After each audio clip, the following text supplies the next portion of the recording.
क्या भाग्य को बदला जा सकता है? जब जीवन के कठिन मोड़ों पर सब कुछ अंधकारमय लगता है, तब कभी कभी एक छोटी सी चीज जैसे 3 नीलम भाग्य को नई दिशा दे देती है। परमहंस योगानंद जी के जीवन का यह अध्याय हमें न केवल नीलम की रहस्यमयी शक्ति से परिचित कराता है, बल्कि गुरु शिष्य के बीच अटूट विश्वास और दिव्य हस्तक्षेप की कहानी भी कहता है। आइए इस रोचक प्रसंग को सुने और जानें कि आस्था और गुरु कृपा कैसे चमत्कार कर सकती है। तुम्हारी और मेरे बेटे की स्वामी श्री युक्तेश्वर जी के बारे में इतनी ऊंची धारणा होने के कारण ही मैं किसी दिन उनसे मिलने आ जाऊंगा। डॉक्टर नारायण चंद्र राय के स्वर से यह स्पष्ट था कि वे केवल मूर्खी की सनक के प्रति सौजन्य दिखा रहे थे। मतांतरण करने वालों की परंपरा के अनुसार मैंने अपने रोष को अंदर ही अंदर दबा लिया। ये डॉक्टर महोदय, जो पशु चिकित्सक थे, विचारों से पक्के नास्तिक थे। उनके युवा पुत्र संतोष ने मुझसे उनमें रुचि लेने के लिए अनुनय विनय किया था। अभी तक तो मेरो अमूल्य सहायता कुछ अदृश्य स्तर पर ही प्रतीत हो रही थी। दूसरे दिन डॉक्टर राय मेरे साथ श्रीरामपुर आश्रम में आए। श्री युक्तेश्वर जी के साथ अल्पकालिक साक्षात्कार के बाद, जिसका अधिकांश समय दोनों ओर से दृढ़ मौन में ही कट गया था, वे हठात वहां से निकलकर चल पड़े। किसी मरे हुए मनुष्य को आश्रम में लाने का क्या प्रयोजन है? कोलकाता के उस नास्तिक के चले जाने के बाद जैसे ही दरवाजा बंद हुआ, श्री युक्तेश्वर जी मेरी ओर प्रश्न सूचक दृष्टि से देखते हुए पूछने लगे, गुरुदेव, डॉक्टर तो जीते जागते मनुष्य हैं, किंतु शीघ्र ही वे मरने वाले हैं। मैं स्तब्ध रह गया। गुरुदेव, इससे उनके बेटे को भयंकर आघात लगेगा। संतोष को अभी भी आशा है कि समय उसके पिता के भौतिकतावादी दृष्टिकोण को बदल देगा। मैं आपसे प्रार्थना करता हूं, गुरुदेव, उनकी सहायता कीजिए। ठीक है, तुम्हारी खातिर। गुरुजी का चेहरा भावशून्य था। यह अहंकारी घोड़ा डॉक्टर भीतर ही भीतर मधुमेह की बीमारी से जर्जर हो चुका है, परंतु उसे इसकी जानकारी नहीं है। 15 दिन में वह बिस्तर पकड़ लेगा। चिकित्सक जवाब दे देंगे। उसका इस लोक से विदा होने का नैसर्गिक समय आज से 6 सप्ताहों के पूरे होते ही तय है, किंतु तुम्हारी मध्यस्थता के कारण उस दिन वह अच्छा हो जाएगा। परंतु एक शर्त है, उसे ग्रह शांति के लिए कड़ा पहनना पड़ेगा। वह निस्संशय ऑपरेशन के पहले कोई घोड़ा जैसी उछलकूद करता है, वैसा ही उग्रता के साथ प्रतिकार करेगा। इतना कहकर गुरुदेव हंस पड़े। कुछ देर मौन छाया रहा, जिसमें मैं यही सोचता रहा कि संतोष और मैं खुशामद का कौन सा तरीका अपनाकर डॉक्टर को सहमत करा पाएंगे। श्री युक्तेश्वर जी ने कुछ और बातें कहीं।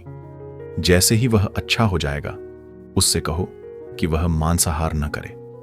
किंतु वह इस परामर्श को नहीं मानेगा और 6 महीनों में, जब उसे अपना स्वास्थ्य पूर्णतः अच्छा लग रहा होगा, अचानक चल बसेगा।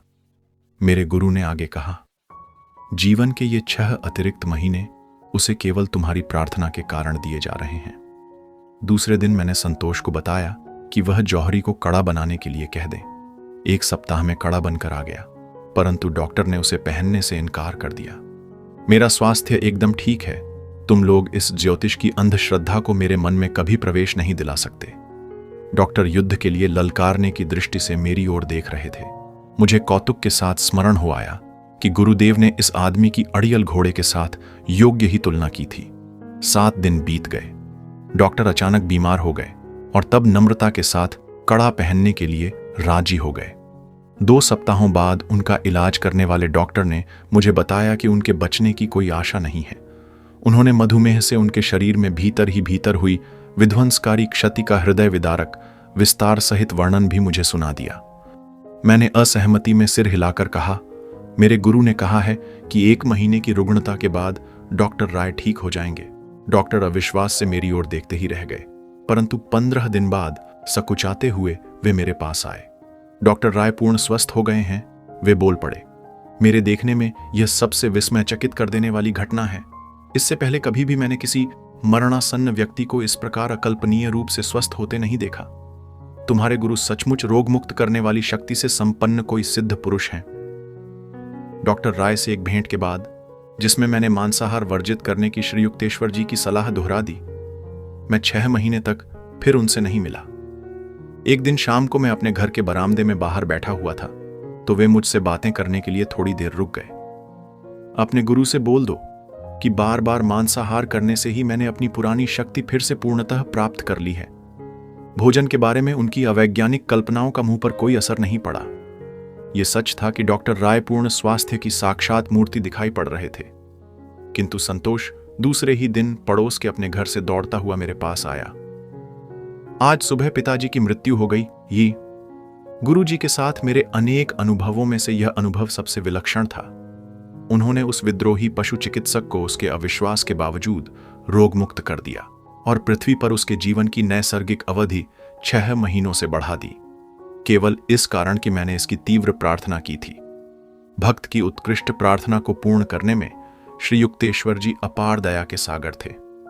अपने मित्रों को श्री युक्तेश्वर जी के पास ले आना मेरा सबसे बड़ा सौभाग्य था। उनमें से अनेक कम से कम आश्रम में पढ़े लिखे लोगों में प्रचलित नास्तिकता का अपना जामा उतार फेंकते थे। मेरा एक मित्र शशि अनेक रविवार श्री रामपुर में आश्रम में बिताता था। गुरुदेव उसे बहुत चाहने लगे थे, पर उन्हें उसके उच्चृंखल और असंयत जीवन पर खेद होता था। शशि, अगर तुमने अपने तौर तरीके नहीं बदले तो अब से 1 साल में तुम घातक रूप से बीमार हो जाओगे। श्री युक्तेश्वर जी मेरे मित्र की ओर प्रेम भरे रोष के साथ देख रहे थे। मुकुंद साक्षी है, बाद में मत कहना कि मैंने तुम्हें सावधान नहीं किया था। शशि ने हंसकर कहा, गुरुदेव, मेरी इस शोचनीय दशा में मेरे भाग्य को नियंत्रित करने वाली शक्तियों को मेरे प्रति दीनवत्सल बनाने का भार मैं आप पर छोड़ता हूं। मैं सुधरना चाहता तो हूं, पर मेरा मन अति दुर्बल है। पृथ्वी पर मेरे रक्षणकर्ता केवल आप ही हैं। मैं किसी और बात में विश्वास नहीं करता। तो कम से कम 2 कैरेट का एक नीलम तुम धारण करो, उससे तुम्हारी सहायता होगी। मैं उसे खरीदने में असमर्थ हूं। और वैसे भी गुरुजी, यदि कोई विपत्ति आ ही जाती है तो मुझे पूरा विश्वास है कि आप मेरी रक्षा करेंगे। तुम 1 वर्ष के अंदर 3 नीलम ले आओगे, पर तब उनसे कोई लाभ नहीं होगा, श्री युक्तेश्वर जी ने कहा। थोड़े बहुत फेरबदल के साथ यही बातें नियमित रूप से चलती रहती थीं।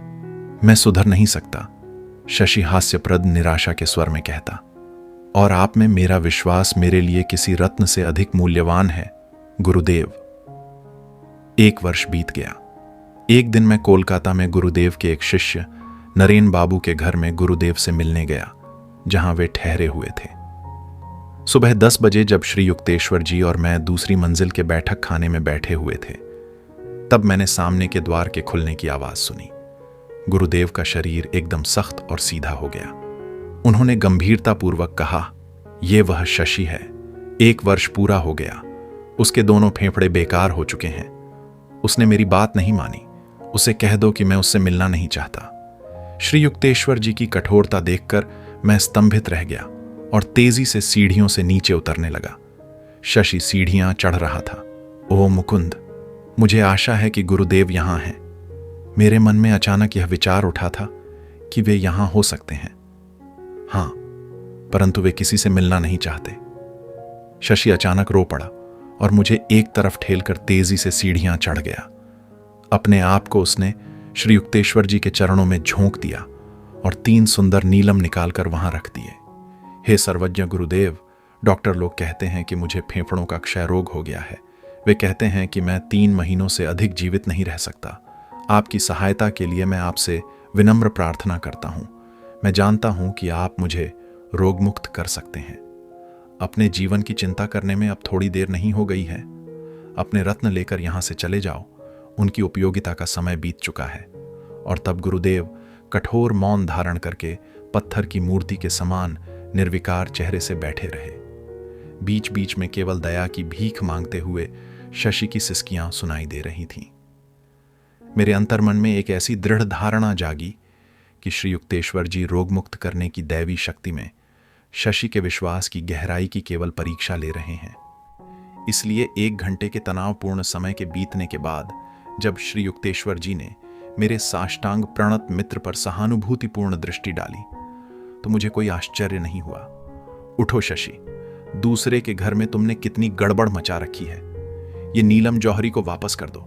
इन पर खर्च करने की अब आवश्यकता नहीं, परंतु गृह शांति का एक कड़ा ले आओ और उसे पहनो।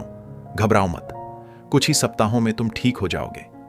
शशि की मुस्कुराहट ने उसके अनुसिक्त चेहरे को ऐसा उज्जवल बना दिया जैसे भीगे हुए आर्द्र प्रतीत होते भूप्रदेश पर अचानक सूर्य की किरणें निकल आई हों। पूज्य गुरुदेव, क्या मैं डॉक्टरों की दवाएं भी लेता रहूं? जैसा तुम चाहो, उन्हें चाहे लो या फेंक दो, इससे कोई फर्क नहीं पड़ता।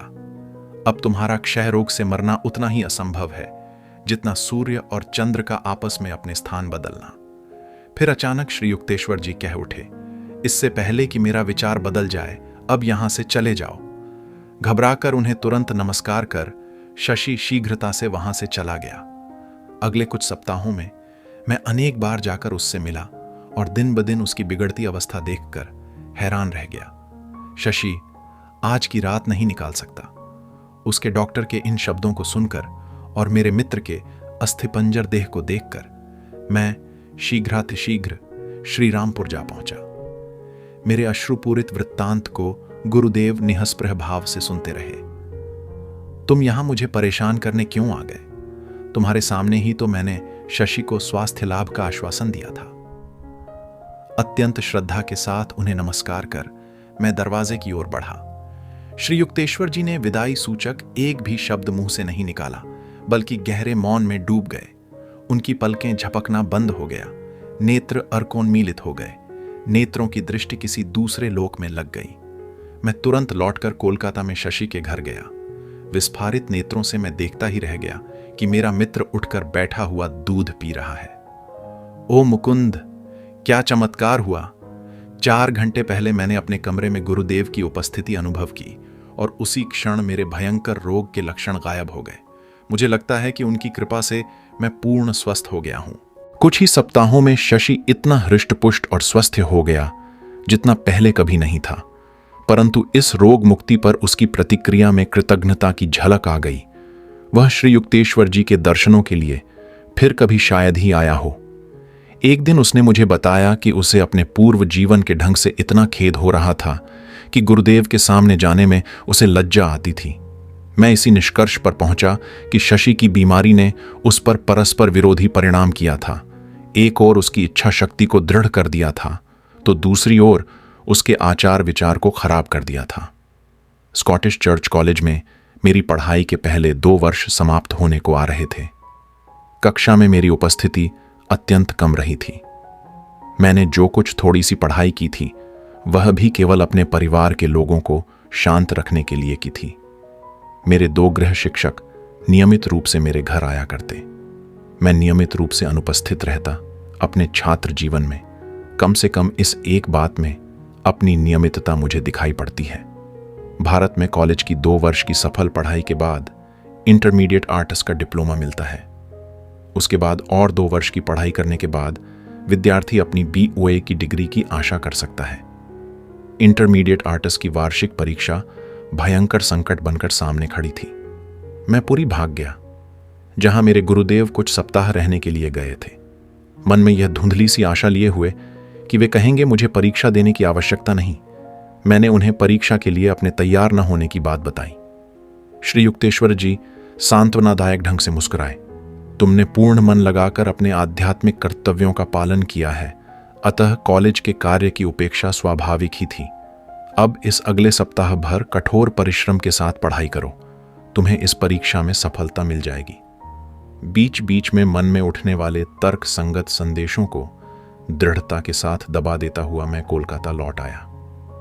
अपनी मेज पर पड़ी पुस्तकों के पहाड़ को देखकर मुझे जंगल में रास्ता भटके किसी मुसाफिर जैसा लग रहा था। लंबे समय तक ध्यान करने के बाद मेरे मन में श्रम बचत की एक युक्ति आई। प्रत्येक पुस्तक को कहीं भी खोलकर जो भी पृष्ठ सामने आता उसी का केवल मैं अध्ययन करता। इस प्रकार 1 सप्ताह तक प्रतिदिन 18 घंटों तक पढ़ाई करने के बाद मैं अपने आप को रटने की कला में निपुण मानने लगा। आगामी दिनों में परीक्षा के दौरान यह सिद्ध हो गया कि इस प्रकार की दैवाधीन या अस्त व्यस्त प्रतीत होने वाली मेरी पढ़ाई की पद्धति योग्य ही थी। सभी विषयों में मैं न्यूनतम से अत्यल्प ही अधिक अंकों से ही क्यों न हो पास हो गया। मित्रों और परिजनों द्वारा किए गए अभिनंदन में आश्चर्योद्गार भी इस तरह से शामिल थे कि सुनते ही हंसी आती थी। पुरी से जब श्री युक्तेश्वर जी लौट आए तो उन्होंने मुझे एक सुखद आश्चर्य दिया। कोलकाता में तुम्हारी पढ़ाई अब समाप्त हुई, उन्होंने कहा। अब मैं ऐसी व्यवस्था करता हूं कि तुम विश्वविद्यालय की अगले 2 वर्षों की पढ़ाई श्रीरामपुर में ही रहकर कर सको। मैं उलझन में पड़ गया। गुरुदेव, इस कस्बे में तो बीए का कोर्स नहीं है। वहां उच्च शिक्षा की एकमात्र संस्था श्रीरामपुर कॉलेज ही थी और वहां केवल इंटर तक की ही पढ़ाई की व्यवस्था थी। गुरुदेव के चेहरे पर शरारत भरी मुस्कुराहट उभर आई। अब तुम्हारे लिए बीए का कॉलेज बनाने की खातिर चंदा जमा करते घूमने की तो मेरी उम्र नहीं रही। लगता है मुझे किसी और के माध्यम से ही यह व्यवस्था करनी पड़ेगी। 2 महीने बाद श्रीरामपुर कॉलेज के अध्यक्ष प्रोफेसर होवेल्स ने सार्वजनिक घोषणा की कि 4 वर्ष का डिग्री कोर्स शुरू करने के लिए पर्याप्त धन एकत्रित करने में उन्हें सफलता मिल गई है। श्रीरामपुर कॉलेज कोलकाता विश्वविद्यालय की संबद्ध शाखा बन गया। उस कॉलेज में बीए के कोर्स के लिए दाखिला लेने वाले प्रथम छात्रों में मैं एक था। गुरुजी, आप मेरे प्रति कितने दयालु हैं। न जाने कितने दिनों से मेरी इच्छा थी कि कोलकाता छोड़कर यहां श्रीरामपुर में ही मैं प्रतिदिन आपके पास रहूं। प्रोफेसर होवेल्स को स्वप्न में भी इसकी कल्पना नहीं होगी कि उनकी सफलता में आपकी मौन सहायता का कितना हाथ है। श्री युक्तेश्वर जी ने कृत्रिम कठोरता से मेरी ओर देखा। अब तुम्हें ट्रेन पर इतने सारे घंटे बिताने नहीं पड़ेंगे और पढ़ाई के लिए बहुत सारा खाली समय मिलेगा। शायद अब तुम आखिरी समय में रट रट कर पास होने वाले न रहकर सच्चे अध्ययनकर्ता विद्यार्थी बनोगे। परंतु उनके स्वर में कहीं विश्वास का अभाव लग रहा था। प्राचीन भारत में बच्चों को आदर्श शिक्षा मिलती थी। 9 वर्ष की आयु में शिष्य को गुरुकुल में पुत्र रूप में स्वीकार किया जाता था।